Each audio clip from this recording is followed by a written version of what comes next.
Okay, welcome to First Universalist of New Madison. On this, they called for frost last night and frost the night before, and I didn't see any, thank goodness. I covered everything up that I had. I brought one on them today that will be going out. So, and actually they called for frost last week, a couple days, and we never got any frost then. So I'm not sure what's going on there. Usually their predictions are a little closer than that. Do we have any announcements? Okay, today we are talking, you can tell by the picture, well, this started out, Tara gave her sermon last week, which I always listen to her sermons on YouTube. After we get out of here, I listen to hers. And she talked about their prayer coverings, 1 Corinthians, or as some people would say, 1 Corinthians. And hers was all biblically oriented and not really to our taste, so I kind of expanded it out a little bit and found that prayer coverings, or the covering of the head for many reasons, primarily religious, is pretty widespread among a whole bunch of religions and a whole bunch of cultures. So that's kind of what we're going to talk about. Our scripture, we are going to use 1 Corinthians 11, 7 through 10. For a man ought not to cover his head, since he is the image and glory of God, but woman is the glory of man. For man did not come from woman, but woman from man. Neither was man created for woman, but woman for man. It is for this reason that a woman ought to have a sign of authority on her head, because of the angels. So here we see the genesis of male superiority from centuries and centuries ago. It lays it out pretty straight. Man is made in the image and glory of God, and woman is made in the glory and the image of man. So she's already second-rate citizens right out of the chute. And there's been some disagreement with that as time has gone along. And we seem to be, there's kind of a cycle in that. We seem to be going backwards in that direction again now. All right, prelude. My heart stood still.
Stood still.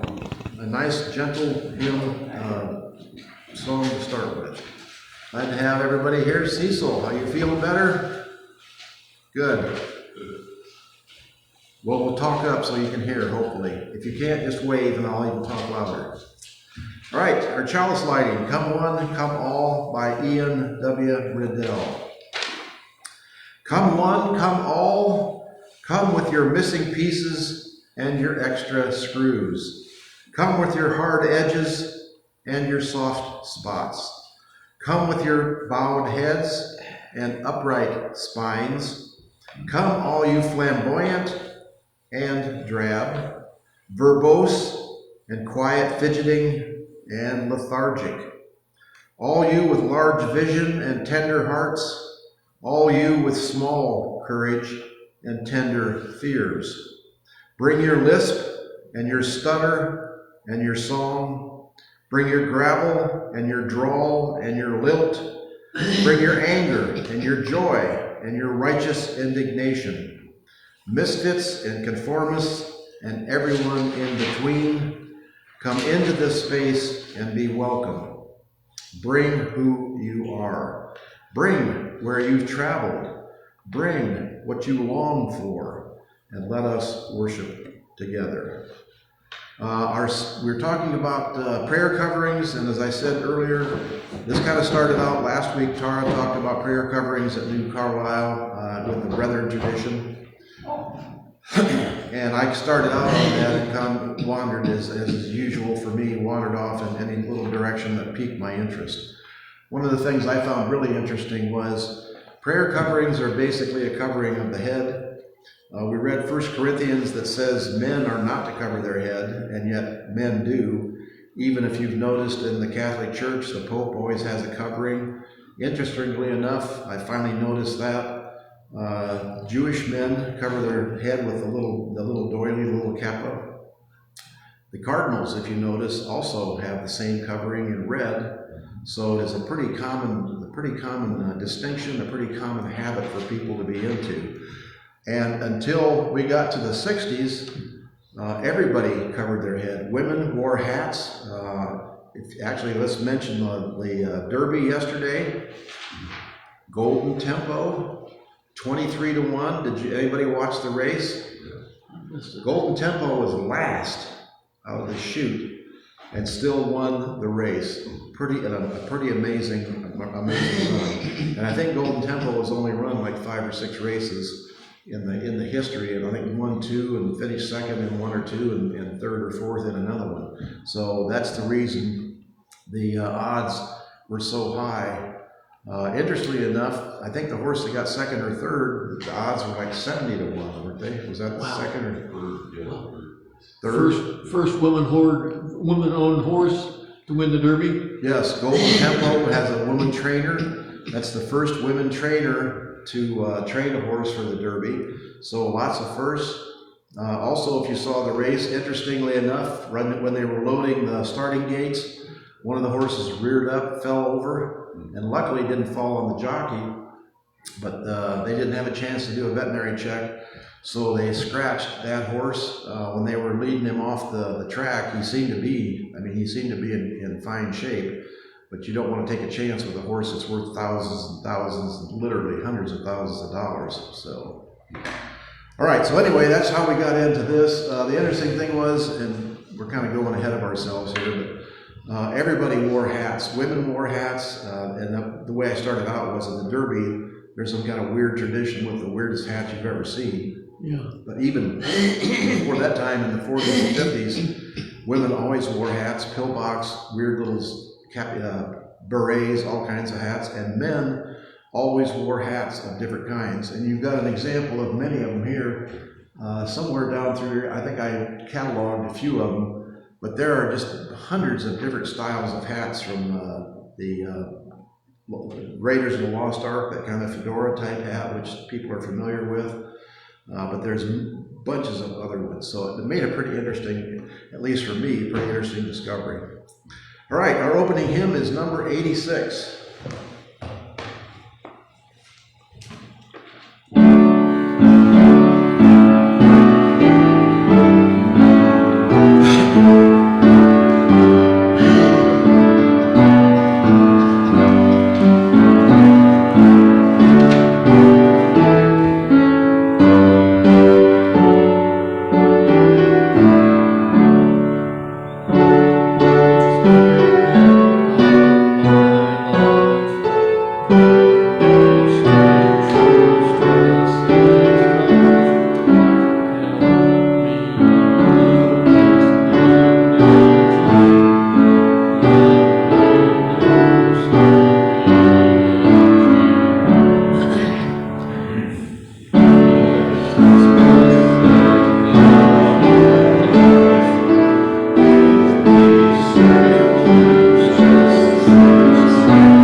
song. Blessed Spirit of my life, give me strength through stress and strife.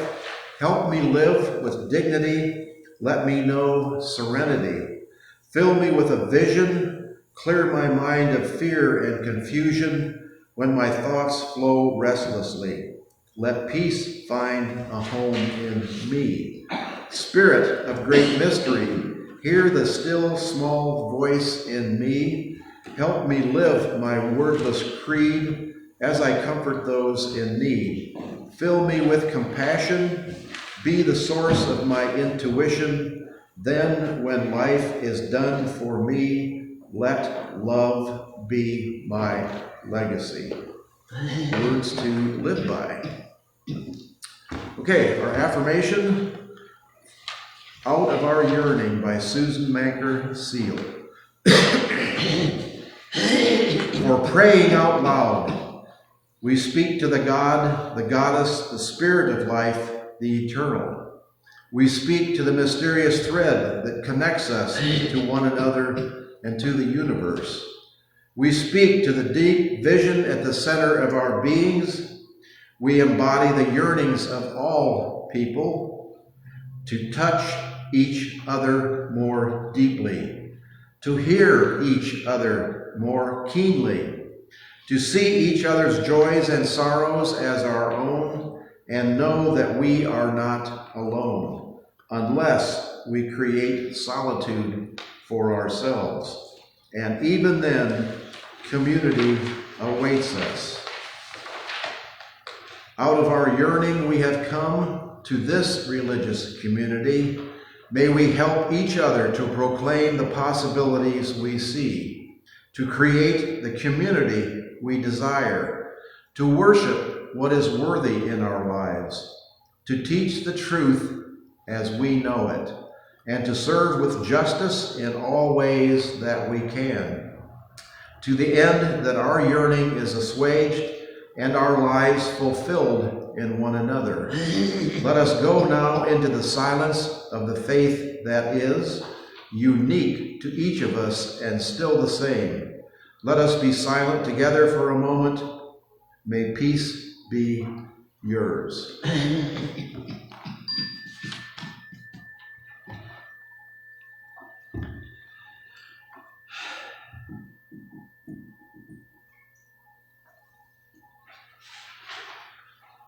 All right, joys and concerns. And while we do our joys and concerns, not only is there a head covering, there is a head uncovering.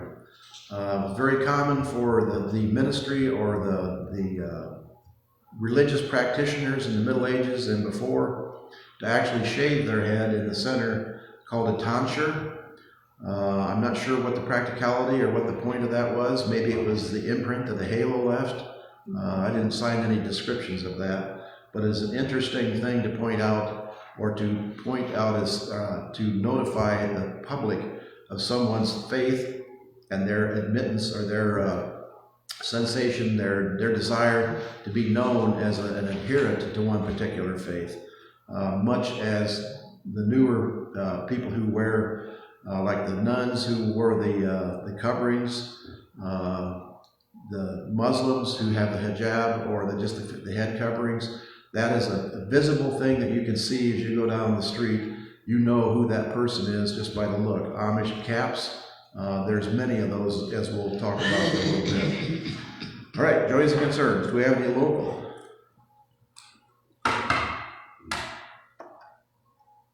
We'll always light a candle for our missing friends, colleagues, family members. Hopefully they will keep in touch with us. I have not heard of anything this week, how anybody is doing. If anyone can give us a shout or an email or a text or even leave a phone message at the church just to let us know how everybody's doing, it would be appreciated.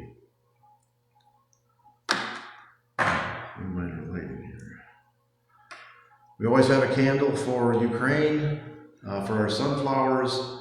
Not in the news lately, but the problems continue if you watch the news.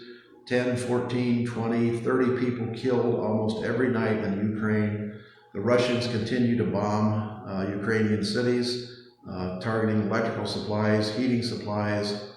Ukrainians are striking back. The latest in the news was they've sent robot ships, drones, boat drones, into Russian oil tankers in the Black Sea and blown up 2 of those.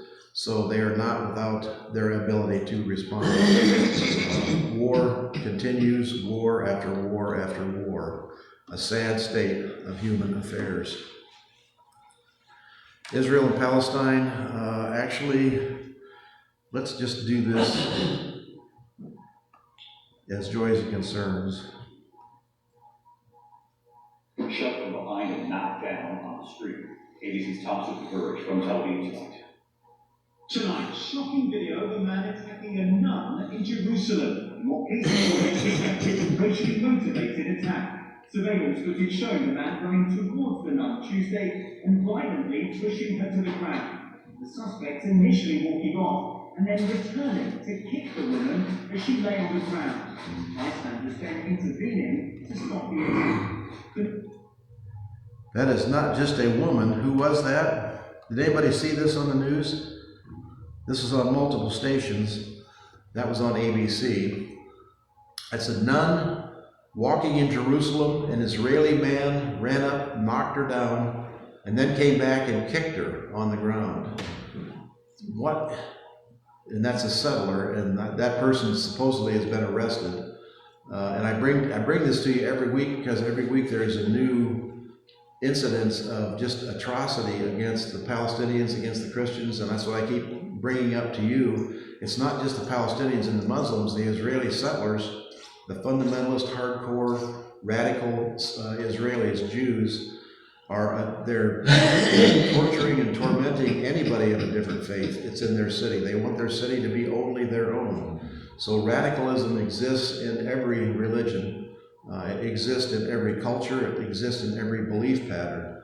There are people who are radical conservative and radical progressive.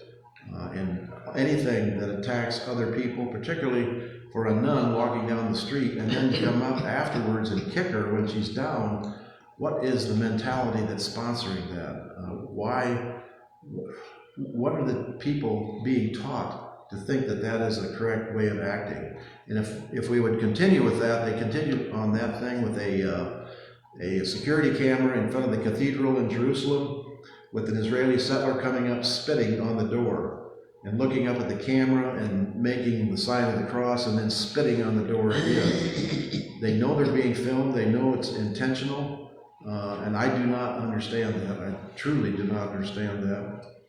It's particularly, and that's something we'll continue to look into, is how a people who have been so put upon with the Holocaust and what happened in Germany and what happened, actually the Jews have been taken advantage of throughout history, kind of how the Jews ended up where they are. In the beginnings, in the Renaissance, in the beginnings of the church, interest was not to be charged. People were not to be in business. It was considered low class to be in business. So they forced or told the Jews that was the only occupation they could have. So the Jews were basically forced by civilization to become the business people of the world, and they've taken it and developed that into a fine art. And pretty soon the Jews were the bankers of Europe, and that's where now they're being accused of being the bankers of the world, which is something that they were forced into doing. So it's kind of an interesting turn of events in that situation. But anyway, we'll do that for Israel, for our light a candle for Israel and for Palestine. Yes? Let's light a candle of joy, also joy, and that joy is the royal visit of King Charles and Queen Camilla to the States this past week. Yes. One so often thinks that that is symbolic and so maybe newsworthy, but that's it. I can't help but to think that this might have been a bit healing for the United States of America. Did anybody listen to King Charles's statements? Did you listen to when he spoke to the King Charles? People have denigrated him for being basically a monarch, but he is pretty smart, or his speechwriters are. If you listen to his speech to the Congress, the Democrats jumped up when he talked about the responsibility of a leader to follow the rules and talked about the Magna Carta. The Republicans basically sat on their hands until they realized they were looking stupid by not standing up. So they finally stood up and applauded. But he basically told us The King of England, who we protested against and rebelled against and got freedom, came and told us what's the responsibility of a leader of a country to follow the wishes of the people of the country. And did any of you see his following presentation at the White House, where he gave the president a gold bell? Do you know the story of the gold bell? It was from a submarine called the Trump. The history of that submarine is it failed in its attempts to do its designated duty, and another submarine had to come in and sink the Japanese ships that it was targeted to sink. So basically, he was given a bell from a submarine that failed in its designated duty. The other thing is, does anybody know the British slang about the bell? When you give someone a bell, or a bell is a derogatory term in British slang for a lazy, lackadaisical person who doesn't accomplish anything. I'd be glad to show you the etymology of that word. So King Charles, by presenting our president with a golden bell from a failed submarine, British humor is like 3 onion layers deep. You have to pay attention to what's in there. They can give you a subtle dig in the ribs and make it look like it's like what we used to call a left-handed compliment. So, I would rather think it was simply to add a little more gold to the White House. And that's just another gold bell. It's just, the humor in it is 3 and 4 layers deep. So that's another candle lit there. The weather continues to give us fits everywhere, fires, particularly in Georgia with droughts. They're starting to publish more and more information. I just saw an article on if sea rise happens the way it is, the way it's projected to, what areas on our coast will be inundated. And basically, Florida will basically disappear except for a little island kind of in the center. But all of our coastal towns, we're going to have to either bulk up or move back.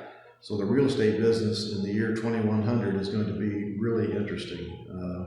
If you want to do something for your grandkids, get the topographical map and start buying up land 2 or 3 miles inland, because that's where the coast is going to be, and you can have a nice coastal resort if you buy it up ahead of time. All right, anything else? A momentous week, but every week, and that evidently is the plan, is a momentous week. We're talking about building arches. We're talking about the ballroom, the giant ballroom. Oh, I guess we should light a candle for the proposed or allegation of an assassination attempt. One more sign of the times that we live in. It wasn't 5 seconds after that was live broadcast where people saying it was fake and a setup and it wasn't really true. And the facts that happened with all of those are still questionable. Supposedly he fired a shotgun blast when he came through the magnetometer there and shot the Secret Service agent whose vest protected him. I don't know if any of you know anything about shotgun blasts, but it's not just one little bullet. And a shotgun blast from 5, 10, 15 feet away would not be in one little tiny center type thing. He would have had pellets sprayed all over his body. May not have killed him, but he would have had some kind of wounds. So then what people are saying behind the scenes is some other Secret Service agent shooting at the perpetrator had a wild shot, and that's what hit his vest. He was shot by friendly fire. And of course, everybody is denying everything, and all they know for sure is he was shot and it hit the vest. But nobody's saying, was he shot by a shotgun blast? If you saw the film they released, it showed him running through the area. There was no, and when the Secret Service agent fired his gun, you could see the flash come out of the end of the gun. There was no flash out of the shotgun, so we don't know when it was fired or what he was even aimed at. So just more questions after questions after questions. We used to be able to trust the government to tell us the truth. And what they would usually say is, we don't know yet, don't draw any conclusions until we have a chance to study it. Now you get conclusions instantaneously, which are to their liking, and then, the other, I guess, conclusion that we can look at is the man who killed, the ICE agent who killed Renee Good in Minnesota. Nothing ever happened to him. He's back working, working and being paid on a regular basis. No investigation, no conclusion of whether his shooting her was justified. Another sad commentary on where we are. Okay, too many sad commentaries today. One more candle for those thoughts and prayers which we can vocalize and understand, and also that same candle for those worries or concerns that we maybe are not aware of or maybe do not want to say anything about. We are here if there's any way that we can help. Okay, we've had our children's story, and Shut from behind and not. this is a picture, supposed to be a smaller picture, that shows the cardinal on the right, and evidently the picture got expanded. That's the Jewish cap on the left. Prayer coverings. My history comes from an Anabaptist history, and what we're familiar with normally is the Anabaptists, which are the Amish, the Mennonites, the Church of the Brethren, and our acquaintance is from Paul and Christian teachings covering the head. And interestingly enough, we didn't read this part, but it's in there. The hair of the women should be uncut, which I always thought was interesting. And Brethren women, Amish women, do not cut their hair. It's always in coil or in a bun or whatever. I don't know what the technical term is for when you twist it up like that. But even today, interestingly enough, what does long hair on a woman symbolize? And that's kind of the reason we get into a covering. That's kind of the reason maybe they suggest, and particularly the Muslim women, cover their head completely. You can't see any hair whatsoever. A woman with long hair is seen as feminine, demure, traditional, and innocent. What they don't talk about in the church is the prurient interest of long hair. Long hair in women is also considered alluring and provocative. When a woman in a movie takes down her hair and shakes it out, that is not meant to be demure and retiring. That is meant to be an attraction, a stimulation, something that sets the male hormones ringing and climbing. And so you can see where long hair has basically a connection in both directions. Long hair is mandatory, but also mandatory is that the women wearing it must be controlled. Thus worn bound and covered, imprisoned, one might say, and maybe unintentionally making the act of letting your hair down even more exciting. Might that be why some religions like the Muslims go from head covering to the burqa, or the whole body covering, to reduce the chance of excitement, to reduce the chance of temptation. The idea being in some religions that men cannot control their urges. That has been a pretty common belief. Used to hear that women were guilty of their own rapes when they wore short skirts or low bodices or provocative clothing. They stimulated the men, and they actually blamed women for getting attacked because they were basically luring the men on with long hair or makeup or whatever else. That is how crazy rationalities can go. Okay, what does really short hair or baldness on a woman say? Putting those with cancer or a condition aside, the cultural considerations aside, stereotypically, any woman with short hair is seen as a lesbian or hating men and hating authority, and primarily as a liberal, progressive woman who wants nothing to do with men. So Sinead O'Connor, when she shaved her head, or you see the lesbians protesting with short hair cut in a man style. Interestingly enough, that is actually part of our culture, which I had not thought about before. The same thing with long-haired men. Putting aside those with cultural considerations such as Native Americans, such men are generally seen as hippies, bums, unkept, etc. Long hair in men has never been something that has been accepted. I also found that kind of curious. The one place where long hair in men is accepted, if you know anything about the Sikh religion with the turbans, Sikh men do not ever cut their hair. Their hair is in a long bun, just like women, and that is kept controlled under the turban that they wear. Part of a religious significance. Also interesting, I thought. But covering the head has a long history through many cultures. In Islam, head covering is a requirement for prayer, rooted in principles of modesty and submission. The important word there is submission. The head covering technically and usually in most cultures is a significance of submission. When the bishop wears the head covering or the mitre, it's submission to God. When you see him with that head covering, that is your submission to him. That is why women in the Catholic services tend, even sometimes they just take a handkerchief and put it over their head to go to church. Women wear a hijab or headscarf that covers the hair, neck, and ears to maintain a sense of spiritual purity. Men often wear a skull cap or a kufi as a sign of devotion. The covering represents humility before God and creates a dedicated, respectful state for communication.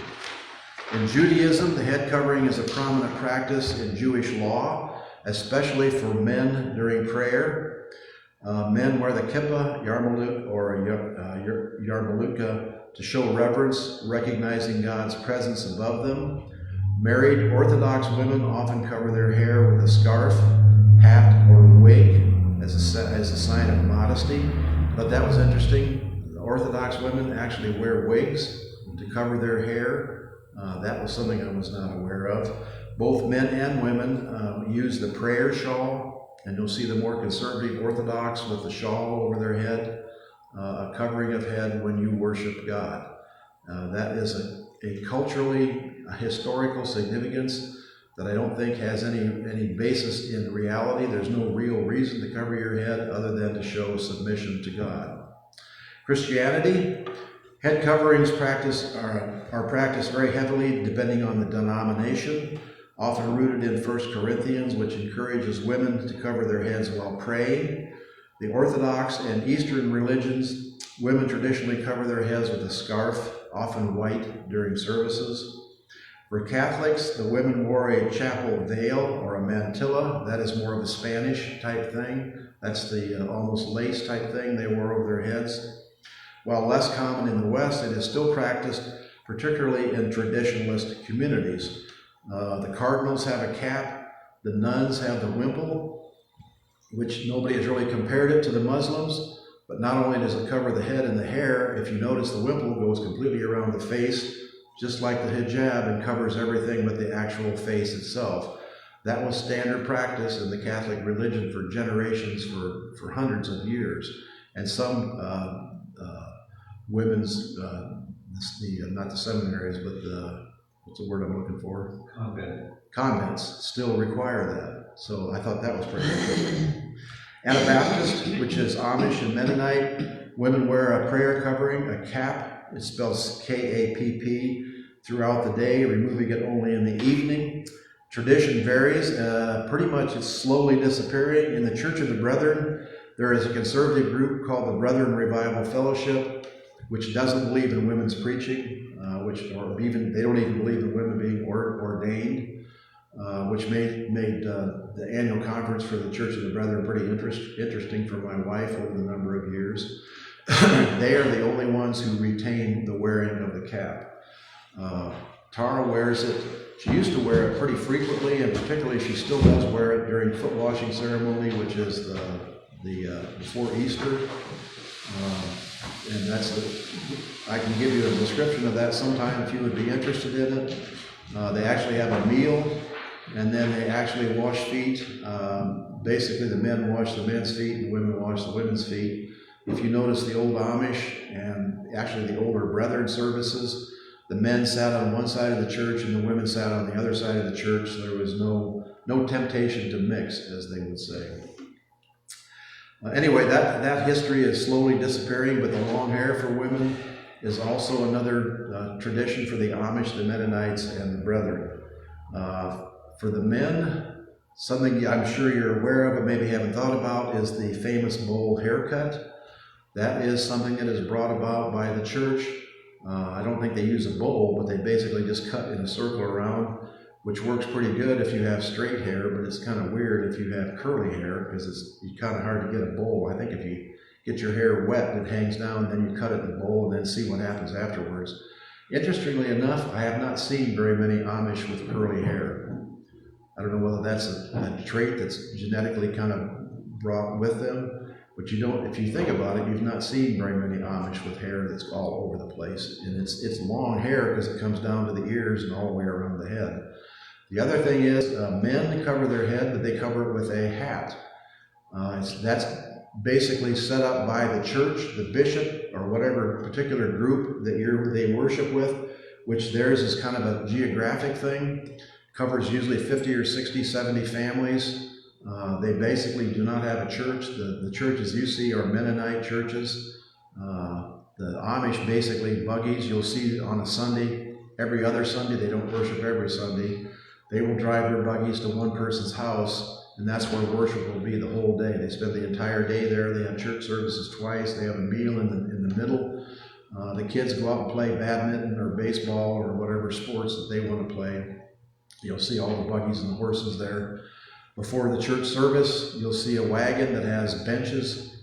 The wagon will be taken to the people's house. The rooms will be cleared out and benches will be set up in all the rooms so everybody can hear the church service from wherever they're sitting. Of course, separated men and women will be separated in different rooms. But it is a time of socialization, a time to get together. And they have preachers who are voluntary preachers. They have the bishop who is in charge of the basic community, but he does not preach all the time. They will have lay preachers or preachers who study and speak by however they are stimulated. So, but interesting enough, that the bishop kind of determines it's spring, so everybody wears a straw hat. It's winter, so everybody wears the black felt hat. The women, if you've noticed, some of the Amish women, if you have a white veil or a white cap on that covers your head, you are married. If you're wearing a black hat, that means you're a single woman. So you can tell when they're walking down the street who's available and who's not. I don't know if that's the case in every particular community. That's what the books that I was reading, that was the implication they were making. I've seen some pictures of women with the black hoods that look pretty old, holding babies. So I don't know whether that was a sister's baby or, I didn't go up and ask them what their situation was, but it's kind of interesting. All right, Sikhs, covering the head is mandatory for men and women inside the temple. The turban, and sometimes women wear a turban, which I have not seen, protects the long, uncut hair, a core tenet of the faith, and symbolizes piety and equality. Alternatively, a headscarf is used by women and men to cover their heads. Hinduism, head covering is largely cultural rather than a scriptural command with regional variations. I've not noticed many Hindus around in the United States with any kind of head covering. In northern India, women frequently cover their heads with a sari or a dupatta, which I'm not sure what that is, a sign of modesty and respect. In South India, they do not do head coverings very often. During rituals, both men and women may cover their heads when entering a temple and participating in certain rites as a sign of reverence. Mm-hmm. Buddhism, head coverings are generally not mandated for lay people during prayer. In the monastic orders, the Buddhist nuns and monks frequently shave their heads, symbolizing renunciation of worldly vanity and equality, rather than wearing a covering. I thought that was interesting. To renounce worldly cares, the monks in the early Christian ages shaved the center of their head as a sign of renouncing the outside world and vanity. How could you be vain about having a big bald spot in the center of your head? The Buddhists have the same principle. They shave their entire head so no one can be proud of their hair or their haircut or whether your hair is blonde. You know how being blonde is kind of a sign of maybe it's a throwback to the Aryan supremacy from the Germans. The snoods is a very versatile hair covering. I thought it was interesting, and I couldn't find it. I didn't really look hard enough to find a picture of a snood, but that was kind of an interesting head covering as well. Then we have the sikh, the turbans, the hijab, the mantilla, and the general hair coverings. So, head coverings has a long history of various cultures and various reasons, from Britain's powdered wigs, France's tricorner hat, Davy Crockett's coonskin. Where did that come from with the tail still on it? If you remember when you're our age, in the 60s, early 60s and late 50s, Davy Crockett was a Walt Disney show on TV. I had a coonskin hat when I was a kid. That was, you can imagine wearing a coon on your head. How crazy can things be? MAGA hats, all these people wearing these red MAGA hats. I mean, how crazy is that? Remember, we've talked about that, the 666, the Revelations, the mark of the beast. You're wearing it right there on your forehead. Hats from the 50s and 60s for women and men. And we went through a few of those hats. We're running out of time, but there's the trilby. There's like 5 or 6 different designations. The Homburg. The Wild West is interesting. People think cowboy hats was a thing from the Wild West. If you go back and look at the pictures, the actual historical pictures, and read the histories, the Homburg, which is basically a bowler type hat, was the hat that most people wore. The Western hats that we see with the big brims was something that came about from some TV pictures with John Wayne. It was not unknown, but that started from the sombrero, which was the Mexican cowboy's hat, which was a giant hat with a giant brim all the way around it. You don't see American cowboys wearing that. You see them wearing the other individual hats. And they've become an item now of fashion, of a statement of what your personality is. Because if you go into a Western store, if you can go to the rodeo shop here, or particularly if you go out west to any store that sells Stetsons, there's like 30 different variations of hat, 10-gallon, 5-gallon, quart and a half, whatever they call them. Wide brim, curved brim, the top of the hat can have a crease, it can have 3 creases, it can have 1 sideways crease, it can be a flat brim, a curled brim, one side can be curled up and the other not. It's just the variations are amazing. Everybody wants to be an individual. What's the difference between that and the religious head coverings? If you're in a religion, you are not an individual. That's why the Amish hats are all the same. They're all black in the winter, and they're all white in the summer, and they're all broad brim, no crease in the top. You don't see Amish wearing straw cowboy hats. All their hats exactly are the same, because the whole point of the Amish religion is to erase individualism. You are a member of the group. You do what the group does. You eat when the group eats. You eat what the group eats.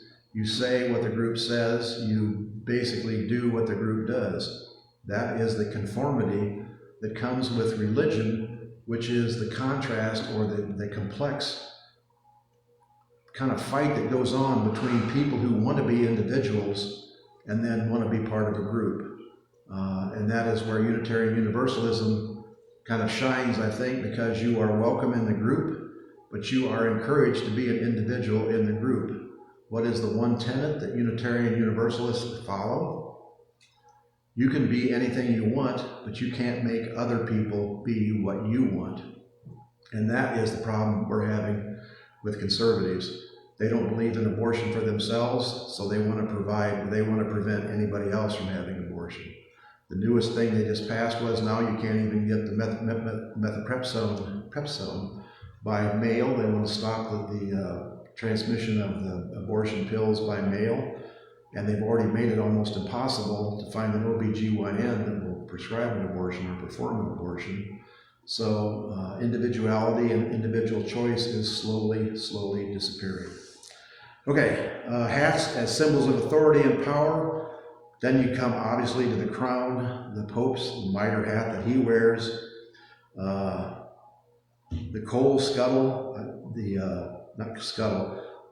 the miner's hat, that's kind of a cultural identifier. Functional accessories, farmer hats or trucker hats with the bills, that is basically a practical hat. summer and fall. People don't realize there's summer and winter hats for farmer hats, trucker's hat. The winter hat is a solid hat. The summer hat is perforated, has a mesh in the back so you get airflow through it. The whole point of it is it has a big long bill in front. That's to protect your eyes from the sun before they even had sunglasses. And it was basically practical. If you're on the tractor baling hay or raking hay or cutting corn or whatever, and the sun is in your face, it makes it hard to see. That bill gives you shade and protects your face. Hard hats for construction, practical, even though, and there's, interestingly enough, the forestry people tend to wear the hard hats with the brim that goes all the way around. I think that's just a tradition. The construction workers around here have the standard hard hat with the bill that comes out the front just because it's easier to work with and you don't bump into stuff with it. The other interesting thing I found was fire departments. The original fire hats were made out of canvas or leather, formed leather, and many of the older departments basically say they want to stick with tradition, so they have new plastic hats that imitate the old leather hats, which means they're bulky. They have a tail thing that sticks out of the back. To me, they look goofy and they're really impractical because they're heavy and they're bulky compared to the new fire hats. The department I was with, Newton Township, Pleasant Hill, we had the modern, brand new ones that had the visors that flip down. They were basically just a hard hat that was insulated and made more sense. And yet the older departments, you'll see the older departments with the imitation leather hats, which is just kind of an interesting twist. Okay, hats in art and literature, and you'll find different hats for different areas, different prescriptions for different areas in the arts. There's some pretty amazing hats for there, and there's some pretty amazing hats in the history of literature. And hats in sports and entertainment. Basically, that's team hats, which is basically a farmer hat, or some kinds of a pork pie hat, which was an interesting deal with the team's logo on it. So, oops, we're kind of running out of time here. So, any questions or comments? Head coverings, a pretty common thing, and a lot of interest and a lot of variation. Okay.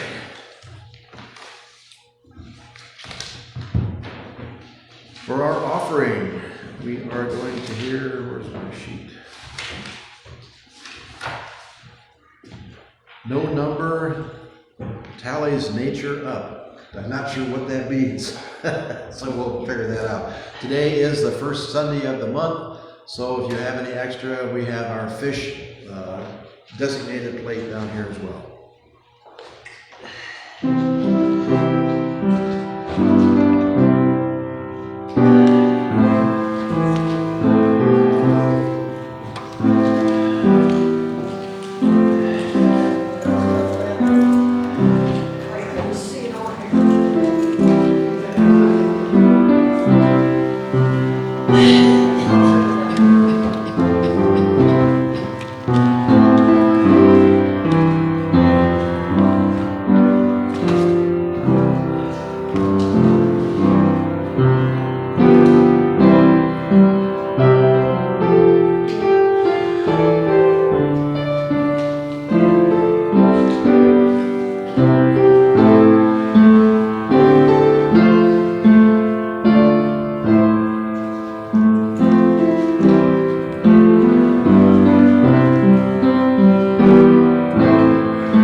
All right, closing hymn is 219. Oh, hear my people.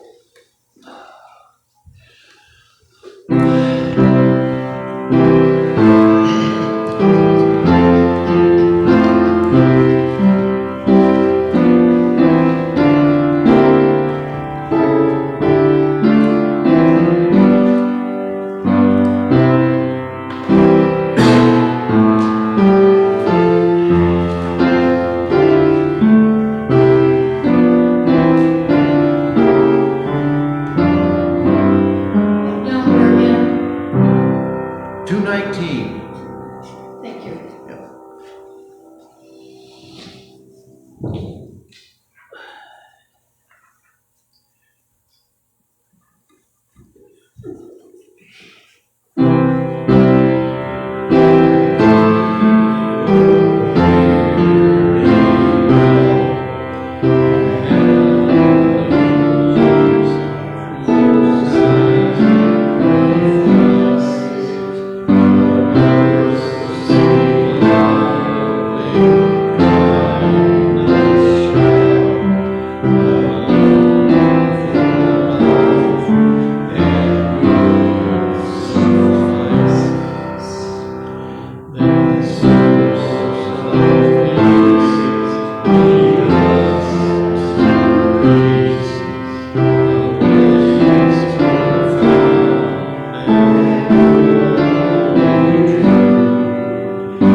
Oh, hear my people, hear me well. I have no need for sacrifice, but mercy, loving kindness shall alone for life and good suffice. Right. Our extinguishing the chalice is Interfaith Benediction by Gary Kolowski. Gathered in our various faiths, we give thanks for the blessings of the world community as we share our common dream, homes and schools where children thrive, neighborhoods that are safe and clean, a city rich in colors and cultures, an economy where no one is expendable, a beloved community where rich and poor alike have access to the opportunity for a dignified and a productive life. Churches, mosques, synagogues, and temples where our deepest hope is to be of service to a hurting world. Enable us as we leave this place to carry forth this prayer into the coming week, turning our thoughts toward charity, our hearts toward justice, and our hands toward the work of peace. Shalom and amen. Our postlude is As Time Goes By.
again, Sam.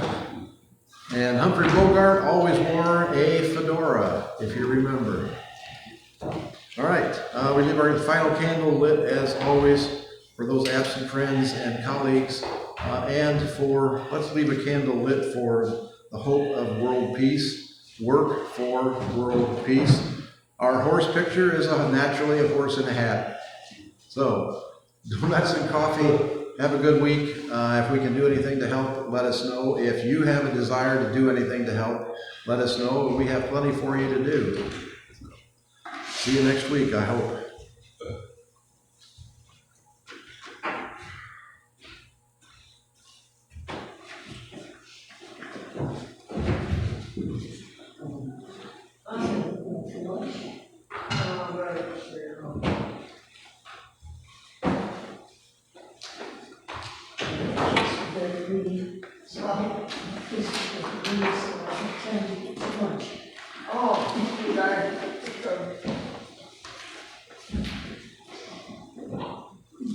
No, I couldn't hear her say it over there. Oh, great.